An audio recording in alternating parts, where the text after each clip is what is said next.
This is our panel of experts for retail stores with Mikasa Resource Center. I'm Kellen Lanier. I am a business consultant at Mikasa Resource Center, and we are very excited to have everybody here. I'm sure we'll have a few more people trickle in as things continue. As you've noticed, many of you are muted right now.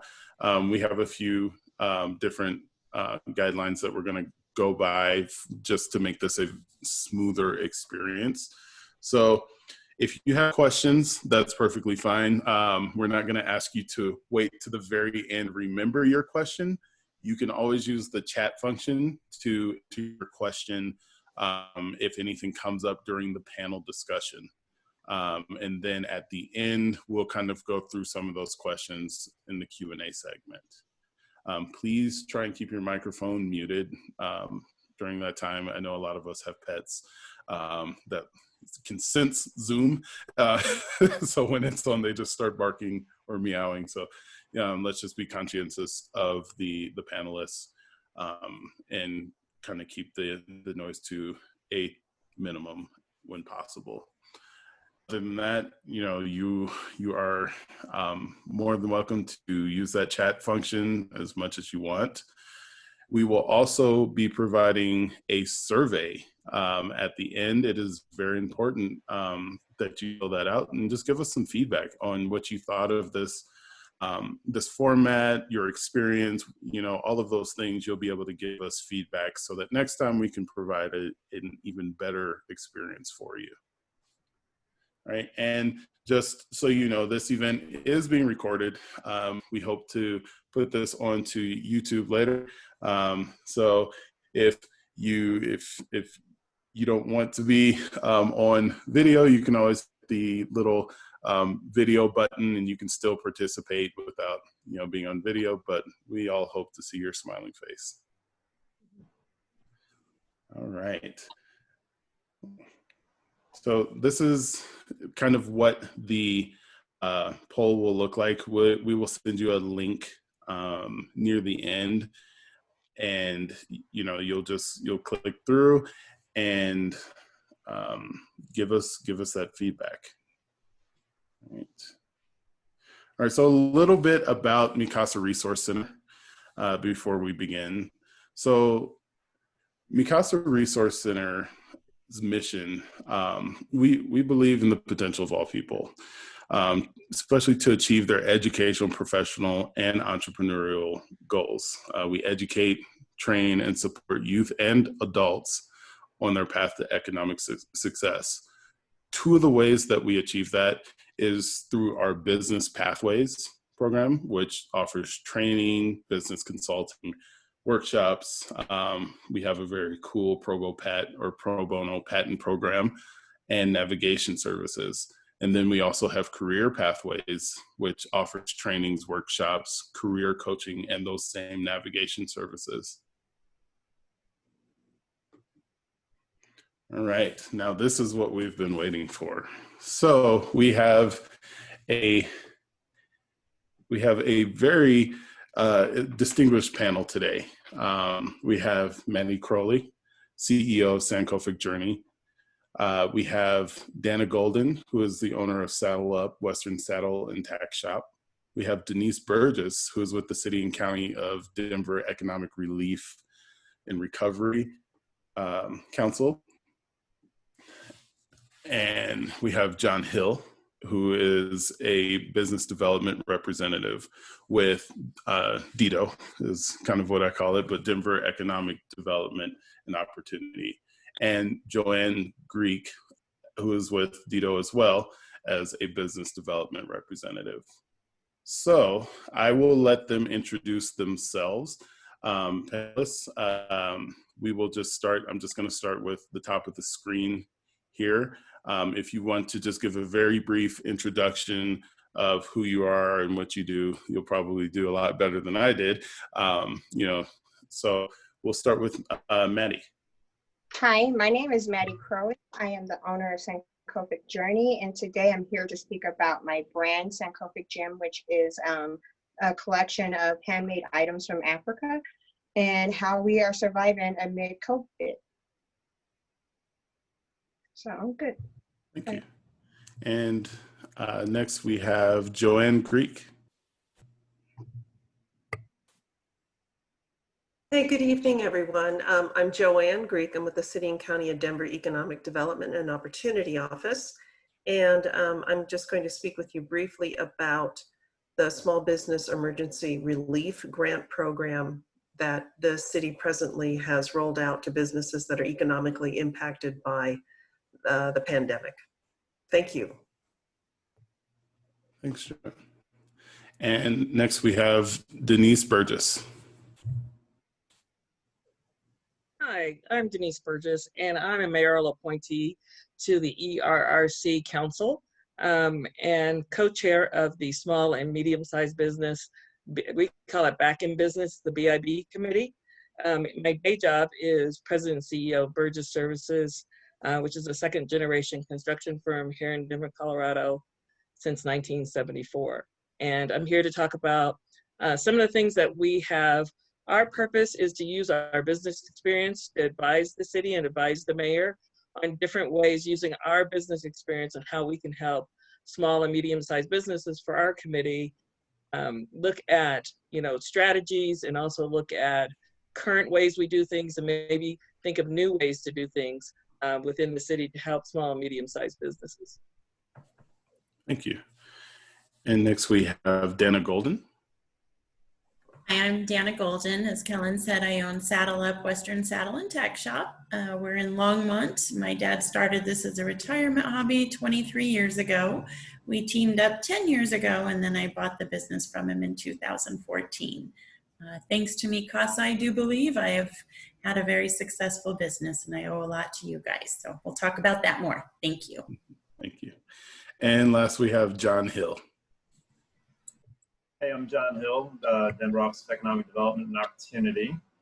I am a senior advisor focusing primarily on the restaurant industry, but I also work with national retailers as well as smaller retailers to some extent.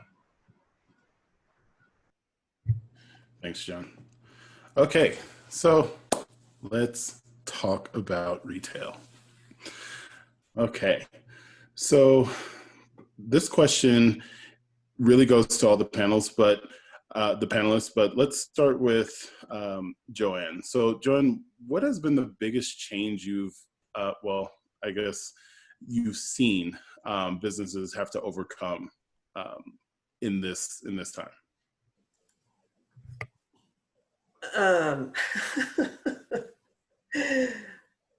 I guess an absolutely devastating revenue loss. The program that we have, one of the threshold criteria to participate in the program is that a business must have experienced at least a 25% revenue loss comparing pre-pandemic with the current pandemic conditions. So for example, comparing April of 2019 with April of 2020. And that's the minimum, 25%. The majority of the businesses applied to the program have experienced a 100% revenue decline. And we rank the businesses because the revenue decline is a very important evaluation factor. So the higher your revenue decline, the greater the points that are assigned. But it's heartbreaking just to see a business, when we have to decline an applicant because we run out of money. And they still experienced like a 50–60% revenue loss, which is just devastating to a business. And so it's tough to be able to say to them, yeah, you were declined because we ran out of money, but your revenue decline wasn't as high as the 60% of other businesses that experience 100% revenue decline. So clearly that has been the greatest impact to these businesses, is nearly 100% revenue decline. So, Maddie, we're gonna pivot to you and asking the same question. So, what has been the biggest challenge you've had to overcome for your business? The revenue decline. I had 100% revenue decline in March and in April of this year. But I actually, because I'm also a minority business office grant recipient for the expert grant, through ODEC and the World Trade Center and Minority Business Office. I've already said that. I decided to just take a break. I wasn't where I am financially in business. I was able to just pay my business rent and just be able to hold off for a while. And I started to look for ways to return. And I found that in the form of masks. And because I am a fashion company, I have African fashions, I had to make sure that it matched, it flowed with my company. So now I have mask sets that go with the headset and the earrings and all of that. So the biggest challenge was just figuring out how to reemerge in a way where I could actually get attention. So yeah. Yeah. So I know that especially for a business owner, you know, these declines that we experience can be really challenging. And you're speaking from a newer business standpoint. So I'm interested to see, Dana, how, you know, with a little bit more mature business, what challenges did you have to overcome? At first, when we had to close, I thought, well, you know what? It'll just be nice to have a break. I've worked so hard day in, day out. I was very, very wrong. So with no employees, my online sales skyrocketed. I had all my sales channels in place, and, you know, we'd been working on them a long time, but my eBay, my Amazon, my website, I did 50,000 during the month I was closed. I think my industry was lucky because it's an outdoor sport, and a lot of people that own their own horses keep them on their property, and life is too busy normally to be able to spend the proper amount of time with them. So the online portion definitely saved me. Yeah, that's interesting to have kind of a problem from the inverse of having an influx, because now everybody's outside instead of inside. A lot of my vendors say they cannot keep up. I cannot keep up. When we've reopened, I had my first $100,000 month in May. I'm already halfway, well, I'm more than halfway there for this month. So it's, you know, I'm just very, very fortunate that I have that type of business. Yeah, definitely. All right, we're going to move on to the next question that kind of feeds into this one a little bit more. So, and Dana, since you were speaking, we'll just stay with you, and then we'll ask Maddie the same question. So, did you have a contingency plan set up, you know, before COVID and social distancing? I did not have a contingency plan. You know, one of my always plans is to have several revenue streams. You know, when I was getting this going, my dad would work in the store. I did bookkeeping on the side. I did mobile notaries. I did all sorts of different things to make sure that I had plenty of income coming in. So I guess I've always looked at that as kind of a contingency plan. If it was always just waiting for people to walk through the door, if something happened there, then I was done. You know, vice versa. If the internet just crashed one day and never came back, at least I still had my retail store.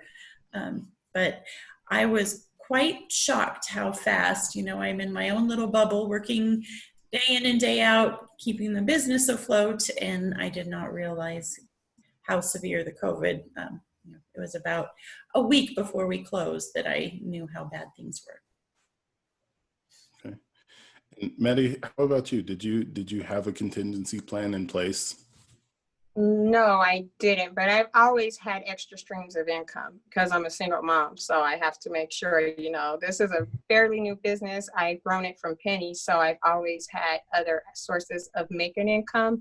So I've been able to, during the past 2 months with just the side jobs I had, I've been able to just like maintain the company to where I wasn't losing or gaining anything, but I was just like what you would call stable.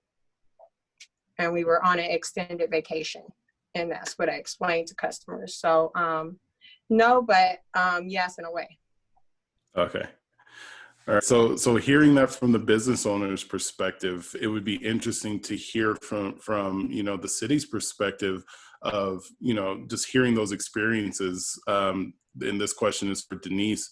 Denise, are these common experiences that you've experienced? Yes, on the ERRC Council, we are sort of the people that came up with contingency plans for businesses, especially with the restaurant expansion of the patios. We're working now to try to figure out how to help yoga studios, because all of those businesses have been hit, and they have, when the governor does an executive order, we can be stricter, but we can't, unless there's a variance from the governor's office, we can't loosen those executive order rules.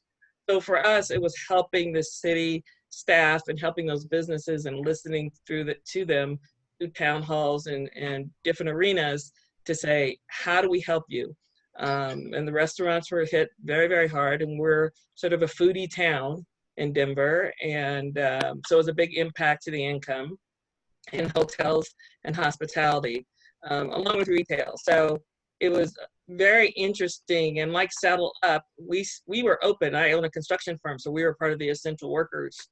So I was working full time and still trying to do these contingency plans and still try to listen to people and make sure that people were, opening up safely. Now we're trying to help them open up safely and try to get them PPE and PPE kits and try to get that sourced to them, because as most small businesses knows, it's really hard to find it out there. Certainly. John, do you have anything to add as far as contingency plans go, as a business development representative? Well, I've worked mostly with the restaurant industry throughout this, and I know that no one had a contingency plan, because who could have seen this coming? But to watch how some of them were so incredibly nimble and and able to roll out delivery models and roll out takeout models that they really truly didn't have in place was really incredible to see. And it doesn't work for every concept, unfortunately, but some people really came up with some incredibly interesting ideas and thoughts and pared down their menus and did some new just had some new approaches. But no, in terms of contingency plans before the fact, I think we were all caught flat-footed, unfortunately. Yeah. So I think definitely from the retail perspective, it's something that we can all take away from this is that, we as business owners should have some sort of forward-looking plan, if a major part of our business is, if we're prevented from acting in that way. Okay, so our next question here. So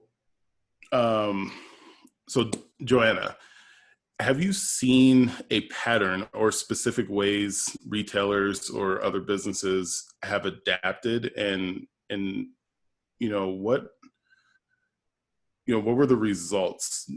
Did some experience some success in that and were able to adapt, or not so much?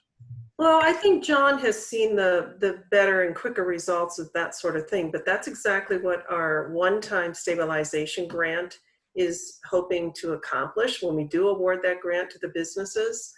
We do recognize that it is a stabilization grant, and we recognize that they're going to use it for payroll, hopefully to retain and rehire the employees that they have when they reopen and if they can reopen. But we're also really hoping, and we're prioritizing and awarding points for businesses that are interested in upgrading their telecommunications, their web presence, their social media presence, and putting their resources into that sort of thing. We do know that businesses that typically are 20 or fewer employees are the types of businesses that have very, very thin margins, and they rarely have these contingency plans, and they rarely have money socked away for a rainy day. So that was where we designed the program so that we could really help those businesses the most, and the ones that couldn't be as eligible for some of the federal assistance. But yeah, we have definitely tweaked our application and our ranking tool in that, because we want to recognize and award businesses that are learning to pivot, whether it's new marketing strategies, whether it's setting up curbside service. And really important to us too is we want to see what we've seen come from this particular pandemic and the incredible revenue losses was the people that became unemployed were largely people of color and low and moderate income people. And so another thing that we want to convey in our messaging to businesses as they rebuild and recover is, what are you doing for your employees? What are we going to do so that when we have another pandemic or another crisis, how can we better suit and better prepare these low and moderate income workers to grow in their positions and to get on into some kind of a career pathway? So yes, stabilization grant, stabilization program, please pay your rent, pay your employees, but start thinking about how do you survive this kind of crisis in the future, and what are we doing to make all of ourselves more stable in this kind of crazy environment that we live in. Yeah. So, Denise, on your construction side, even though you were considered essential, which I think that we'll see that some retail, some retail could be considered essential depending on what they're doing. From that perspective, did you have to make any adaptations to your business, even though you were still allowed to operate? Oh, absolutely. We had to put all of our office staff had to go home. We decided everyone would work from home, and the administrative staff, which is completely new. We had to find PPE right away, which was a national hunt because we had project at DI at N and downtown. And so for the guys in the field, we had to find them protective stuff. We had to find, a thermometer was almost impossible to find. I found one, luckily. But those kind of things, just those basics of, okay, there's a COVID and there's an economic crisis. And we've been in business for so long, for decades, and we're used to ups and downs. But, as John said, this is unprecedented. It was all of a sudden, wait, we have to make sure everyone's safe, and we have to make sure that everyone is, still trying to work at the same time. So it was really a big pivot. And your contingency plan was a day-by-day event. Certainly. So, Maddie, from a newer business owner's perspective, as someone who just kind of hit their stride and then got hit by COVID, what are ways that you have adapted? Well, let's focus on the results, because you said one of your adaptations was creating masks. What is the response that you've been seeing from that adaptation? On social media has been huge, especially when I post and I share in certain groups. I'm getting a lot of attention. I'm getting a lot of calls.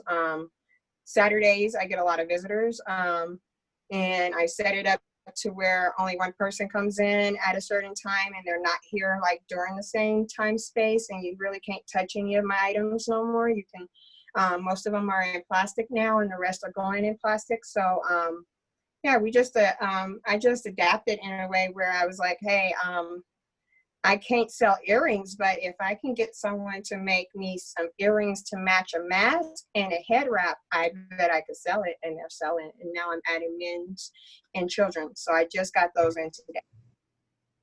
Great. Looks like we have some positivity coming out of all of this.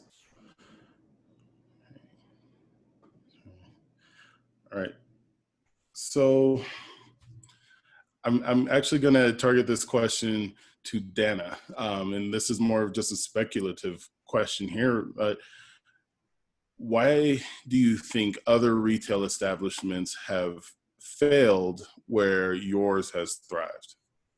The two factors that I mentioned, one, we had a very strong online presence before everything hit. I had my sales channels working well, and then them having to close or not being something, you know, that people can do outdoors. So I have a very sought after outdoor product where, you know, other people may not.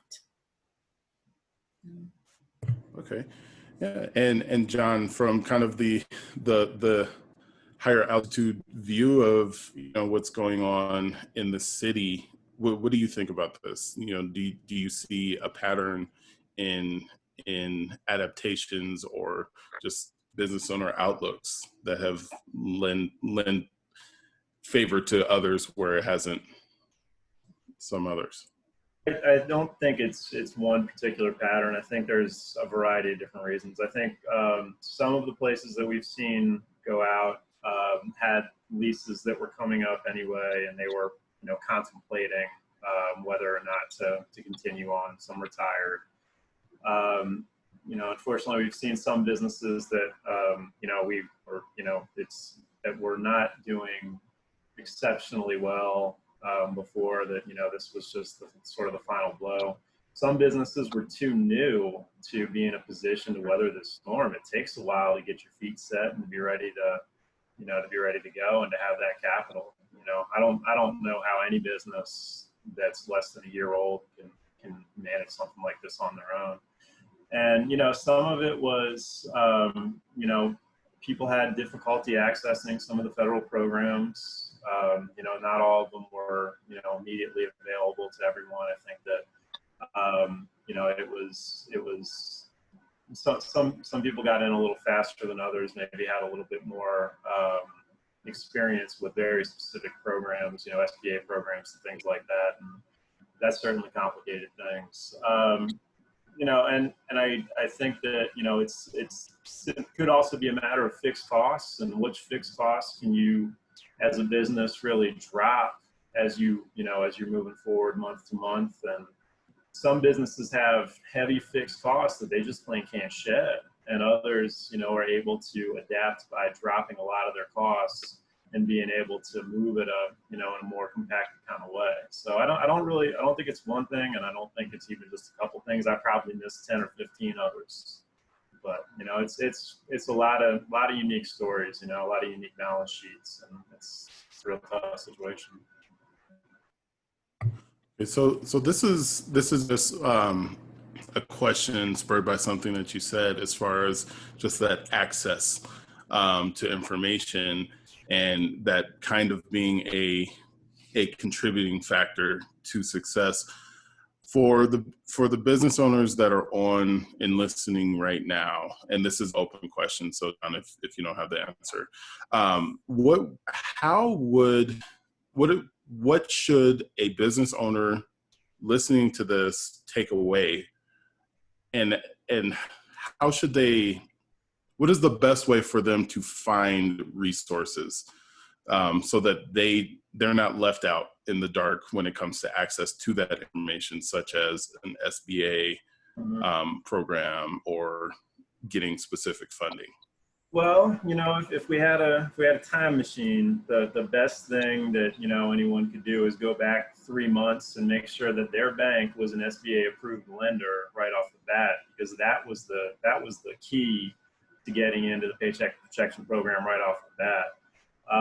You know, and that was a really difficult stumbling block, and it really got people down the queue. If their bank wasn't you know, certified from the outset, you know, they really didn't have the advantage of being able to jump in. In terms of, you know, finding that information, I think that, you know, just like businesses, I don't know that, you know, state, federal, city, I don't know that, you know, we were fully prepared for something like this as well. So I think now we've got a lot of places where you can find that information. The state's got an extensive list of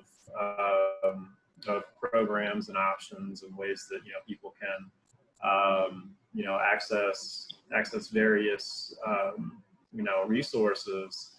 I would just, I would recommend everyone, get in touch with your economic development office, whether you're in Denver, whether you're in Lakewood, wherever you are.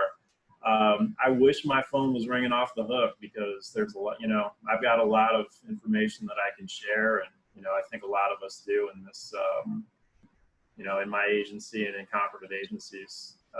So, for us, I mean, it's, always please contact us. We're going to do everything that we can.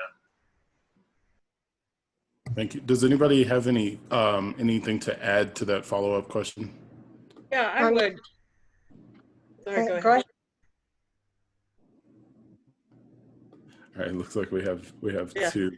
I would, this is Denise. I would make sure with that financial institution, you have a relationship with the loan officer there. That was the key for us, because we had an established relationship and not just have a depository account. The other thing is, to help us was to go to our peers.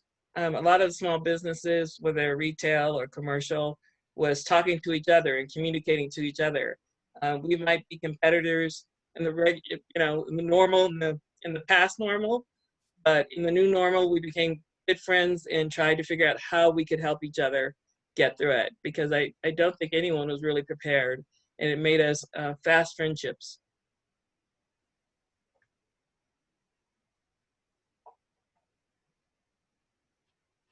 Did we have someone else that wanted to contribute to that? I thought I had two.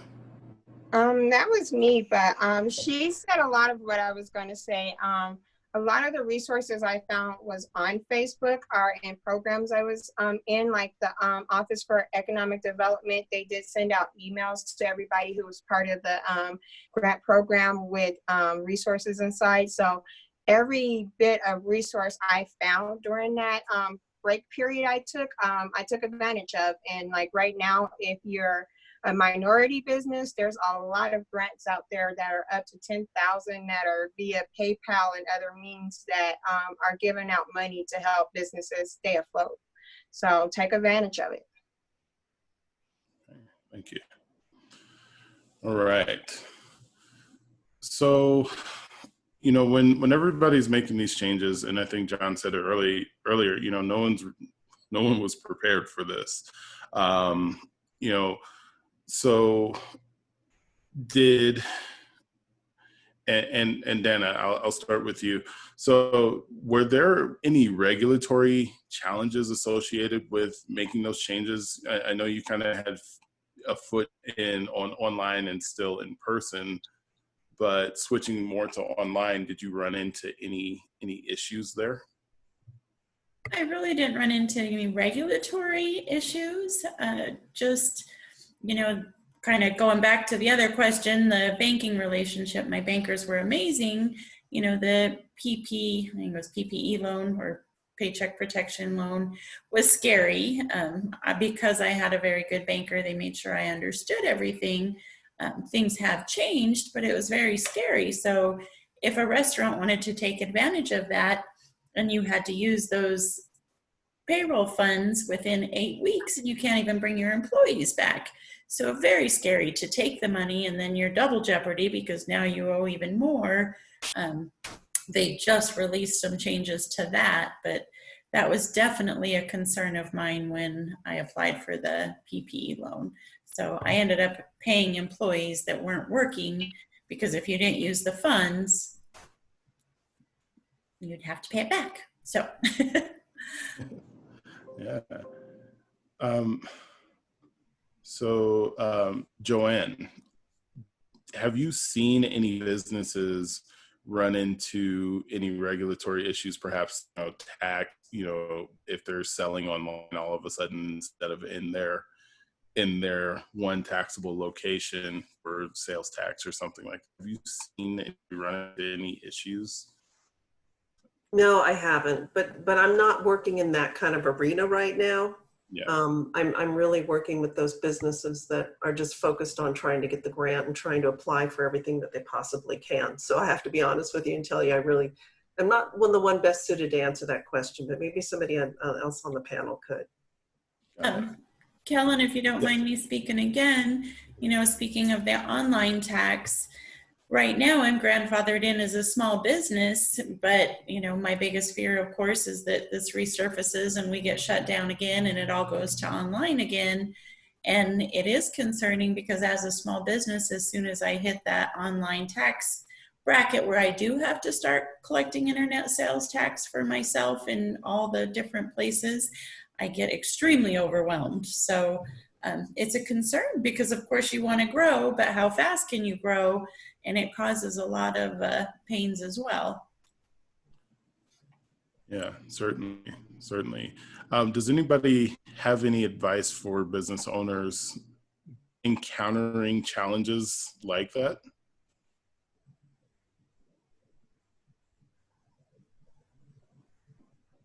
On the regulatory part, Yes. I would say make sure if you have a good banker, accountant, and attorney, make sure you plug into them to make sure that you're aware of what's going on, because there's a lot of different changes in all those arenas right now. And see if you can anticipate like what's going to come up. If you belong, most of the chambers have a legislative branch. If you belong to a chamber and a EID or Mikasa, say, hey, what's coming down the way legislatively, to make sure you're just aware. I know there's a lot of things coming at the business owner all at once, but you kind of have to pay attention all at once. And that's what we do as entrepreneurs. We are always on our toes and we're always used to having a lot of things come at us. This is rare, hopefully not again anytime soon or at all, but we really want to make sure that we just stay to what we do. For us, it was staying our baseline, what we knew, making sure we're connected to everybody, making sure we're communicated to everybody, communicating with everyone within the organization and outside of the organization. Thank you for that. And I would just say, if it's related to the city of Denver, those regulatory issues, by all means, contact me, contact our office. It is really our job to sort of help people, work through those with local regulatory. Thank you. All right, so Dana, back to you. What should a current retail business owner know when they're planning to make the shift from to online from retail or from in person to online? Yeah. Just like a lot of things, don't try to go too fast. Make sure that you have everything lined up and your ducks in a row. Make sure that something's buttoned up before you move on to the next. And when I first started, we're all as entrepreneurs learn from our mistakes. And, I threw a whole bunch of stuff on eBay and I didn't have an inventory management system that would merge my eBay transactions into my QuickBooks point of sale within the store. And so things took off very quickly. And then I had a lot of overselling. And so it's a really tricky balance. Just make sure that do one thing and do it well, then move on to the next thing. Don't try to tackle too much too fast. Yeah, certainly.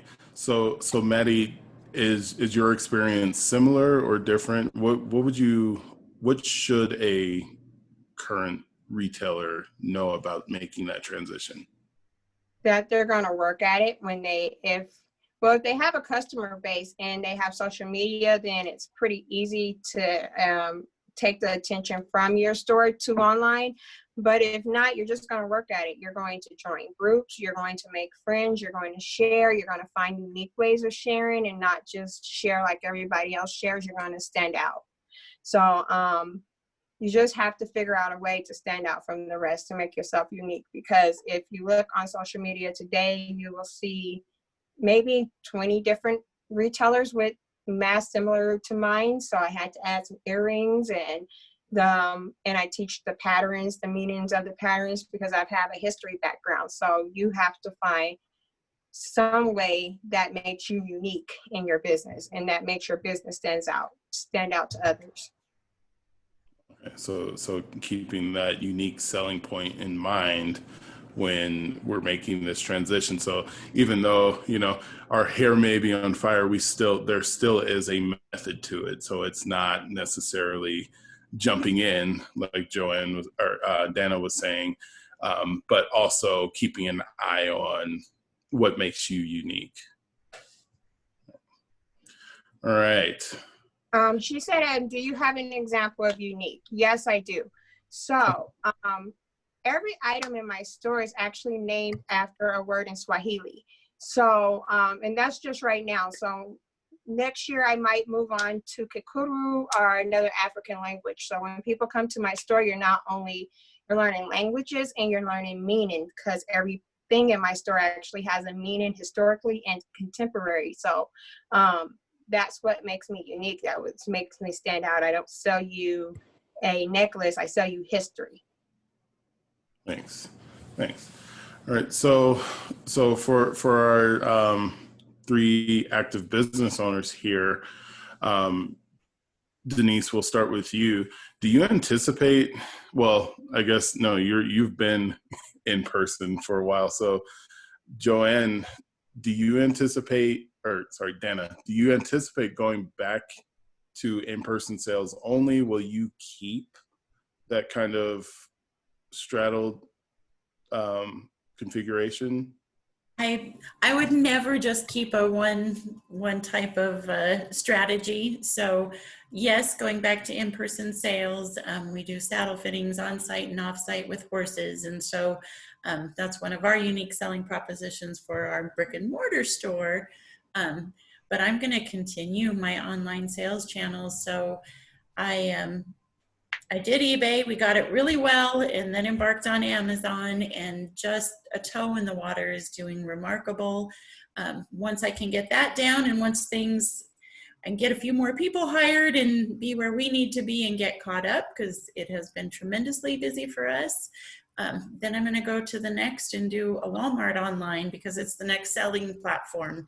So for me, it's always looking for another sales channel. I look forward to going to events again soon, and we set up booths and things like that, which will be another in-person contact. I don't know how much of that will happen this year, but absolutely never just one.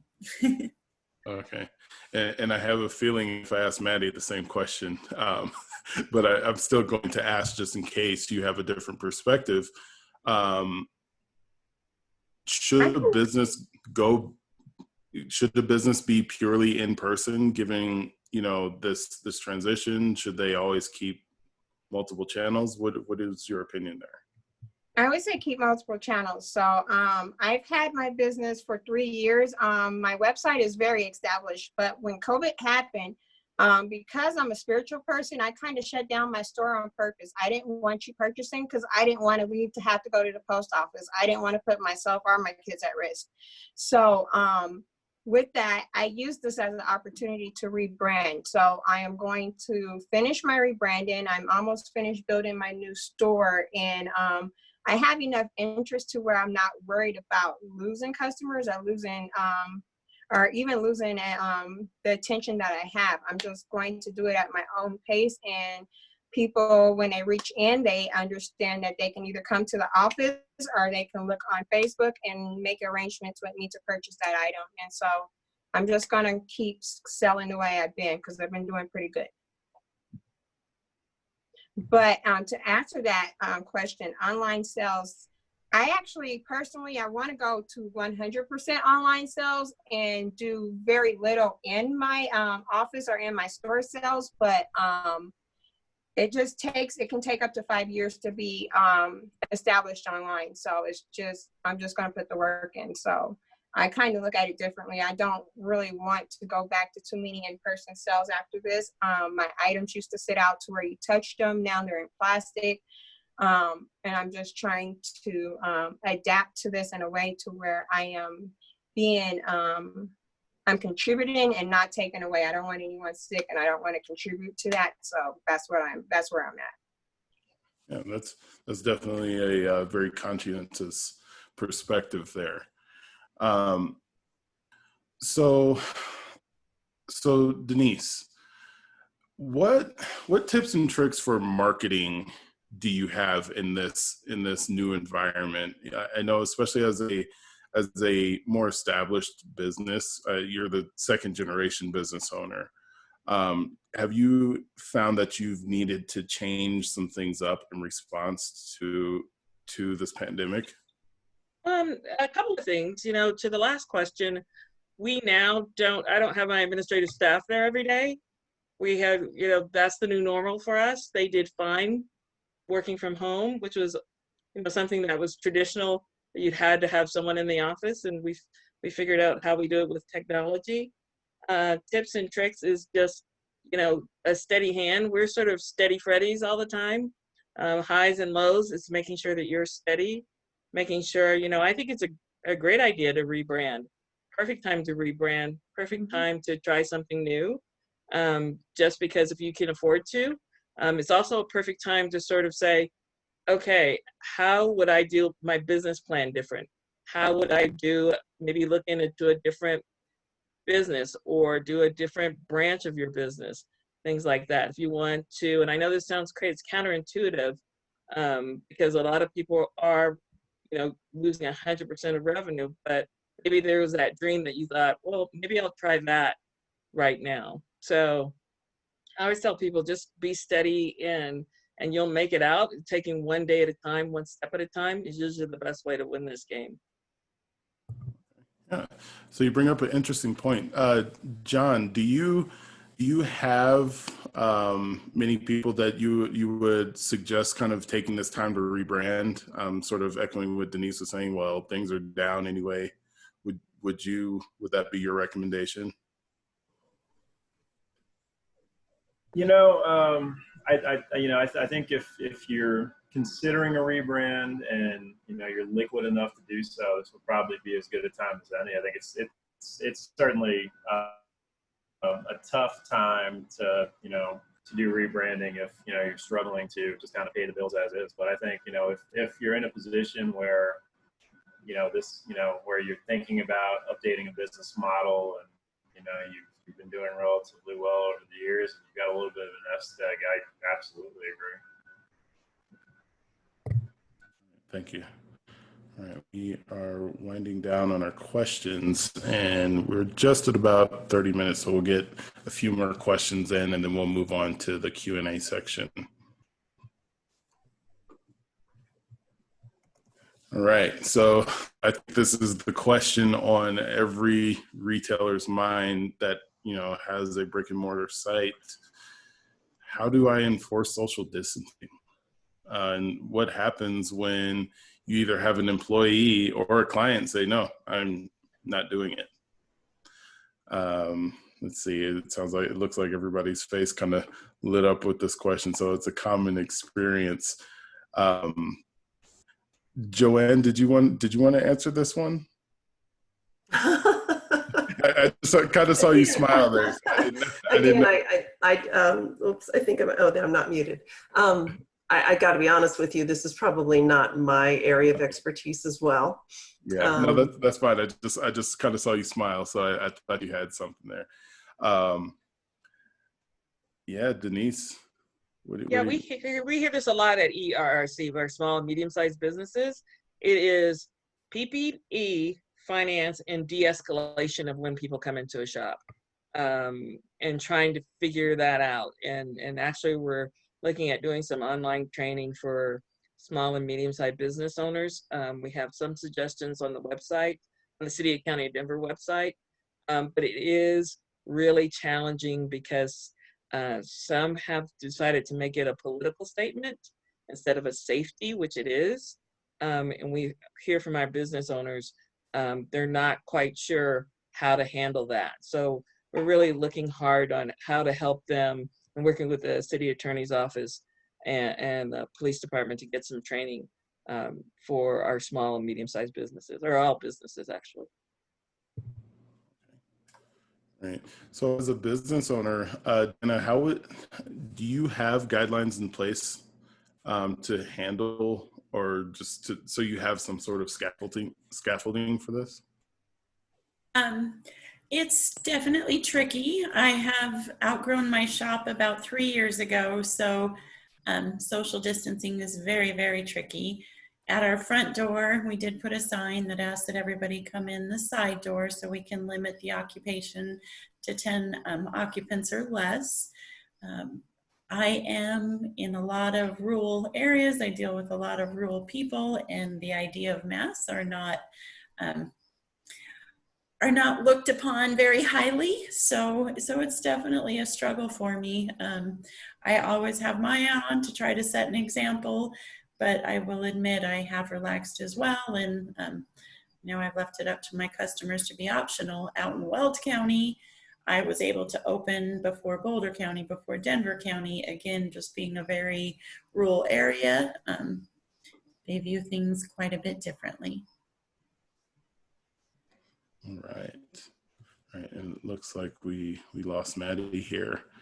So hopefully she'll jump back on a little bit. Okay. So this is another open question. What is the A or the defining characteristic of this new retail market landscape that we find ourselves in? And I will leave this one open for whoever wants to. You know, like I say, I've outgrown this space. I've been working on an addition for a long time. And in the midst of all of this, I found a property and it will work very well. So now I'm trying to get that new location. There is absolutely no way to social distance in my store. And I think it's extremely important. You know, it's just a whole new world that we're venturing across, and you know, we're relational people, so it is not our normal to have to do this, but it's something that as business owners and that next contingency plan, we need to figure it out. I don't have the answer. I wish I did, but it is definitely something that needs to be looked at very seriously. So for those of you working with the city, is there anything that you would anticipate would be a strategy or mechanism moving forward long term, or the things we're doing at the city level stopping the bleeding now and then figuring it out later somewhere else in that spectrum? I mean, I can say that a lot of what we've put in place thus far, and the terms that are not the terms, the sort of the length of, you know, certain variances and things like that are really dependent upon, you know, what we're seeing in public health or from, you know, our public health partners. And in a lot of ways, you know, they're the ones who can really drive that conversation. I think for a lot of us, you know, we don't know what's coming, as you know, just like everyone else doesn't. And I don't think that we want to put in definite plans when, you know, we don't sort of know what, you know, the course of this looks like, and, you know, how long we'll be sort of in this specific reality. So I think we're, you know, sort of planning cautiously, but it's a really hard question to answer with any real foresight. Yeah, and if I could add something, one thing that we've noticed right away is that, and I think each of us can attest to this as individuals, consumer preferences and consumer behavior has really changed. So even as I talk to businesses and they say, yeah, I've reopened, but nobody wants to come in. So some of them are challenged with that. So how do we deal with the unease that we all still have about going out and about? And how do businesses work with their customers to continue to engage with them and understand that they have these new behaviors and new preferences for shopping? And I think just helping businesses understand, I think the majority of small businesses have the capacity to, even when they experience an economic impact such as this, they at least have the capacity to pull together their financial records and be able to apply for various assistance programs. But there's still a group among these small businesses that are very, very challenged when it comes time to figure out what is my point of sale report. Just there are so many cool apps out there. That's something that I have learned, is there are a lot of really cool applications out there that a business can download to their phone and start relying on a lot of those things. And I've even had a couple of businesses, we need a W-9 when it comes time to pay out the award. And I've had a couple of businesses say, what is a W-9? So there is clearly a group out there where I think we need to do some one-on-one technical assistance. I would like the city, and working with a community partner, I don't think the city needs to be the one to do it, but I'd love to see one of our community partners, such as Mikasa and many of the other business advocates out there, work with maybe just a cohort of 5 or 6 businesses that they would rotate through maybe 3 times a year, work with a cohort of 5 or 6 businesses to really ensure that they can build capacity, that they know the tools, the financial tools, the back office supports that they need to keep their business stabilized when things like this happen, and then recover quickly and continue to expand and grow their business. Thanks.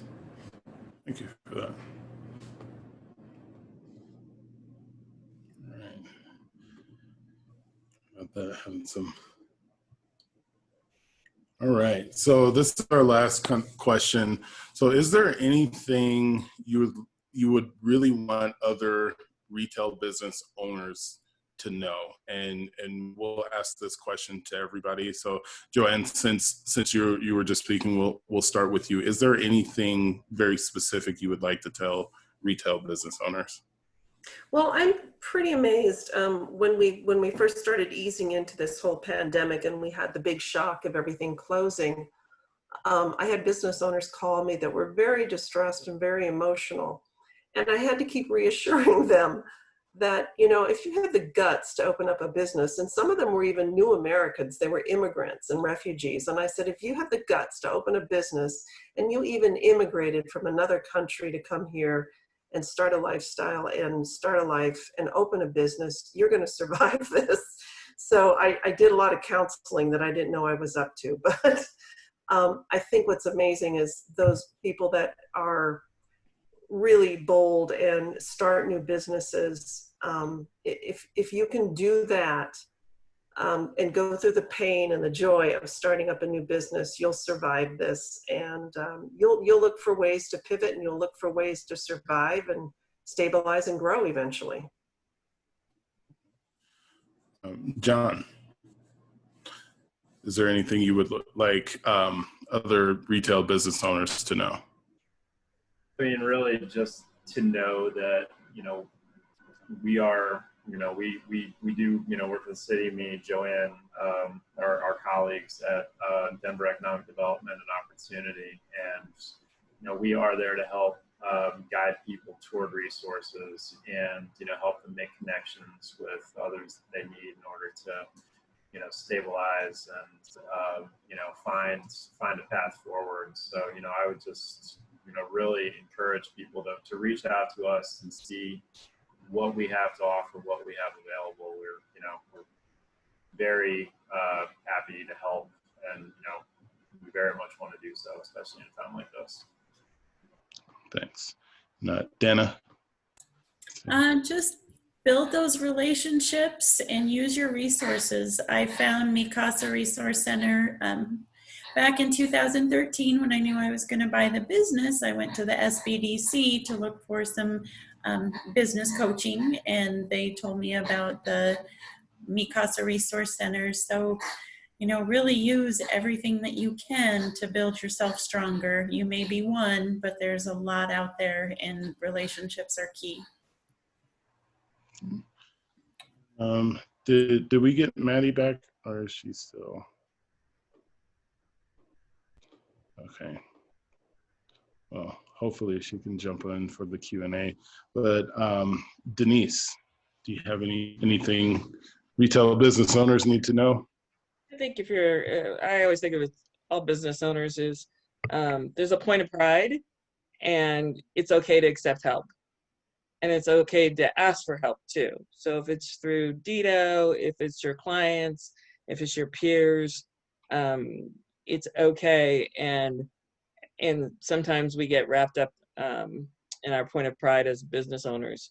And what was said before, we are survivors. We know how to pivot. We're bold thinkers, and use those instincts. Use that gut instinct, and you'll make it through. Right. All right. Thank you all for everything. Oh, looks like we have some more, but we kind of already have answered that question.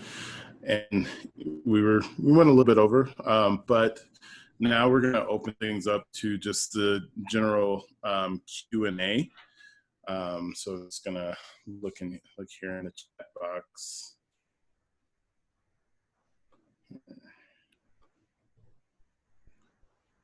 All right.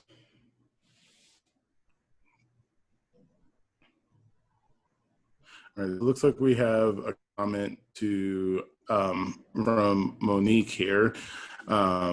She says something the city is doing differently is asking about equity and taking equity into consideration. She's been in Denver for almost 30 years, and this is the first downturn in which equity has been seriously considered. Do we have any thoughts on that comment? I can speak to that. On ERRC Council, when we come up with ideas, we send it to the committee. Monique works on what's called the Strategic Planning Committee, and is put through an equity lens to make sure that there is that lens before we even take the idea further. We do that with every idea that comes out of all the 5 of the planning committees. Okay, thanks. All right.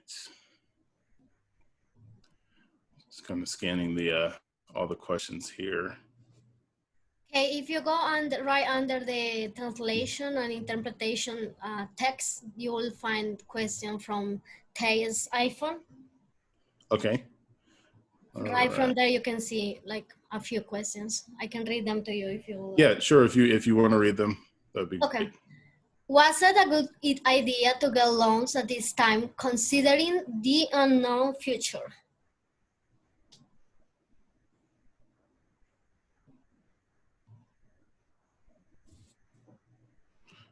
Yeah. So just to reiterate that question, is it a good idea to get a loan at this time, considering the unknown nature of what we're dealing with here? For my situation, I feel that, just like we've all said, as entrepreneurs, we are bold and business is good. I'm scared to death, but where I'm at right now is very much a bottleneck and I won't have success. So I'm not going to let fear stop me. I'm going to continue. I'm going to give it all I've got. But if I just don't try, then I'm not going to go anywhere. So.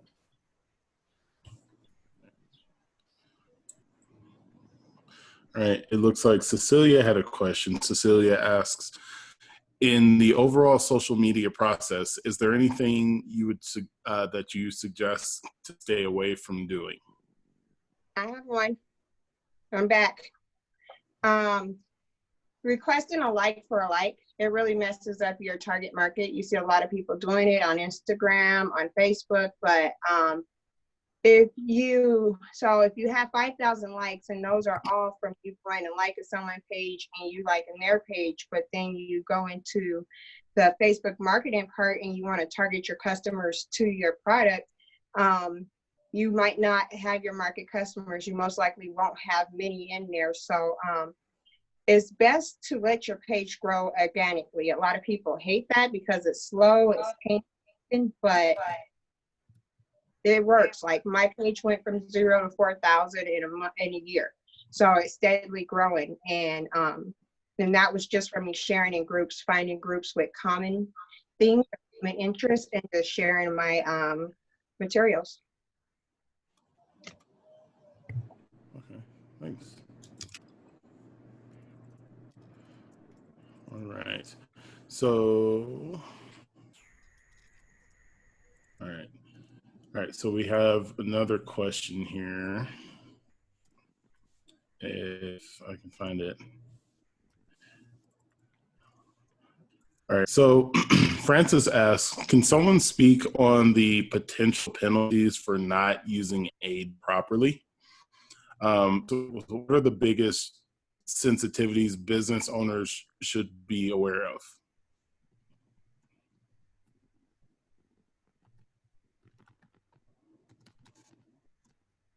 I apologize. I didn't quite understand the question of using what properly. Um, so using aid properly. So if they receive PPP or EIDL loan or something through the city. Well, I can speak to our grant program. The city and county of Denver is obviously, we're interested in outcomes, not just outputs. So yeah, we can talk a lot about how many grants we've given out, which are 500, and we've spent like $3.25 million.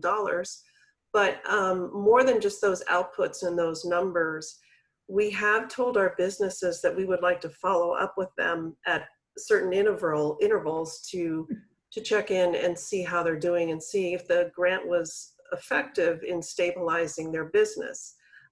We're certainly not going to claw back a grant from anyone. We really don't. We don't even have the authority to do that. But we do intend to follow up with them. And we do a lot of due diligence in that process as well. Even before we award a grant, we make sure that the business truly is operating within the city and county of Denver, and looking at various factors in their application that would give us pause for concern if we didn't think that we were giving the grant to a local business. But our intention is to follow up with businesses. It's not going to be a gotcha thing. It's going to be more in the way of support. Like, how did this grant help your business? And if you weren't able to use it for the intention that you indicated in your application, what's going on? You know, what can we do to find out where this went differently than what you expressed in your application? But we're not intending to make people pay back grants. And in fact, our community partner that disperses the grants, which is Mile High United Way, they are not issuing any kind of 1099s. So this is truly a grant for a business. It's not a loan. They don't have to pay it back. And the IRS won't even know that you got the grant, but you should always ask your tax advisor if you think you should report it as an income. But as far as we're concerned, it's a grant. And it doesn't have to be repaid. Okay. Yeah. So just to follow up on that question, it looks like we also have someone attending, Chad, and he works with KeyBank. Chad, if you wanted to chime in on some of the PPP questions. Yeah, absolutely, my pleasure.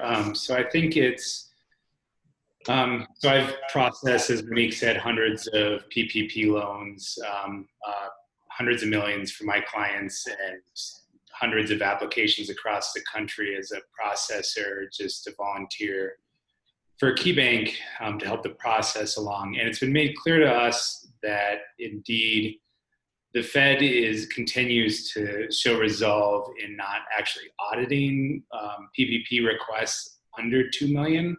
And basically what that means is if your bank is willing to validate it, you shouldn't be subject to additional audit. I'm not, that is everything I've heard consistently. I'll say I'm not obviously an authority on that, or I'm not with the Treasury Department or the SBA. But I would say check with your banker and make sure that, you know, every process is going to have every bank is going to have a different validation process. I would also expect that most small businesses are going to receive 100% or a near 100% of the proceeds forgiven, particularly with recent changes in the duration of how long you can be tracking those expenses. So essentially you have a longer payroll period, and the payroll is of course going to be forgiven. So I would say make sure you check with the SBA and the Treasury websites, make sure you're clear on what the parameters are, and have good communication and outreach to your banker, because I would imagine that all banks are going to localize that validation process to best handle the volume. Thank you. Daniela, do you have any more, since I'm sharing my screen, I can't really go over to the other side. Do you have any more for the translated questions? Yes, so we have a question. Is there an update on the extended deadline for sales tax payment?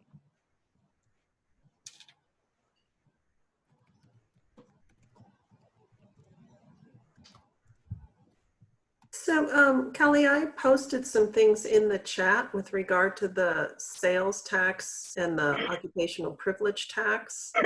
They still need to file their returns when they were due April 15th. And they do need to remit the tax funds within 30 days. What the city has done is they've waived the penalty if a business is late. They also have the business personal property tax is that filing deadline was extended to June 15th. So there you go. That was yesterday. Okay. But that I posted that in the chat so everyone can see that there. Okay. And I also posted in the chat for the grant application, I'm holding a series of technical assistance sessions. So I also posted those in the chat. And people can join those on the appropriate day and time that works for them. They just have to click on the link and join the Teams meeting, very similar to how this presentation is being done. Thank you. Is there a chance that the governor will extend again or put a plan for forgiveness in?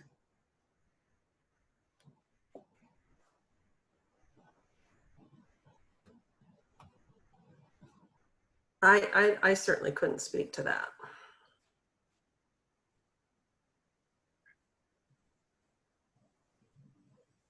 So perhaps that's a question that when we send a kind of follow-up, we can send that out to all the participants once we get some more clarity on that question. You know, that one is certainly a difficult question just because things are constantly evolving and changing. So we don't really know yet, but we'll keep everybody updated on if we get any answers to that question.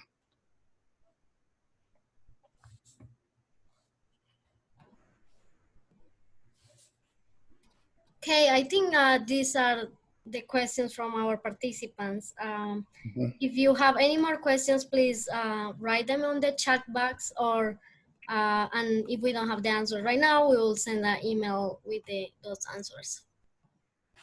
Great. All right. So if there's no more questions, well, if anybody wants to fast and furiously type something. Francis is asking as well, in the overall social media process, is there anything you suggest to stay away from doing?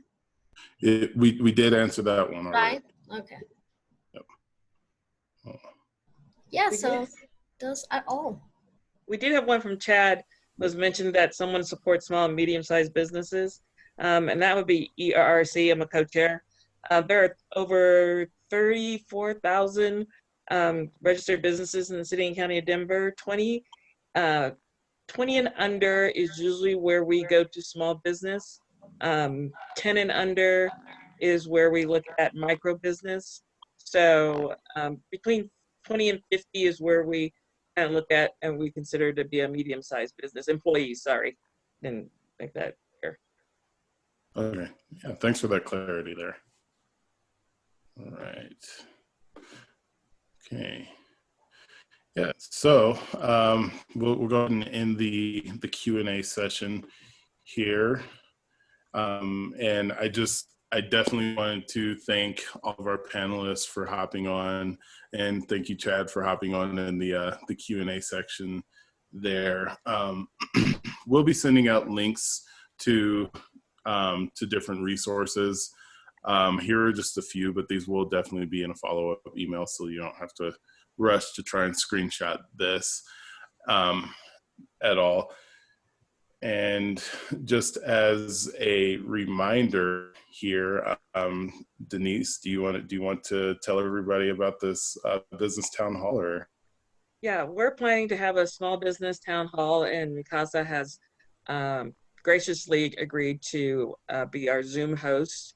The ERRC will have a small business town hall on June 29th from 4 to 5:30. There'll be invitations sent out to everyone here. We're going to push it out through our strategic planning and our bids and our chambers and targeted zip codes to make sure that we hear you, understand the issues as we're doing these policies and advising the city on strategies to help small and medium-sized businesses. We thought it'd be wise to hear from you and really get a feel for what's really going on in the marketplace. And it'll be across the board, not just retail, but it'll be across all industries. Great, thank you for that. And do we have any other panelists that wanted to tell our audience about upcoming events that they're having? All right. So again, we will be sending out our survey. Just, please give us your feedback. It will look like this, what you see in your screen here. You'll be getting that in email very shortly. And again, this will be on YouTube. So we will be posting this on YouTube. So panelists, if you wanted to share this with anybody, we'll be sending out the link for you. And again, I just wanted to thank you all for your time. Denise, Joanne, John, Dana, and Maddie, thank you so much for joining us today. We really appreciate it. And I hope that, the business owners here can walk away with some words of encouragement, and also, just having, some different perspectives as we're all going through this really challenging and just frankly weird time. So I thank you on behalf of Mikasa Resource Center. All right. So what's coming down the pipeline from Mikasa? This Thursday, June 18th, we will have Francis, who is here with us today, the Business Pathways Manager, hosting a panel of business consultants. So please join us for that as well. That will be interesting. There will be a lot of information on what Mikasa can do for business owners. So we hope to see everybody there. All right, and that concludes our panel on retail. Thank you so much for joining today. Thank you. Thank you. Thank you very much. Thank you. Bye.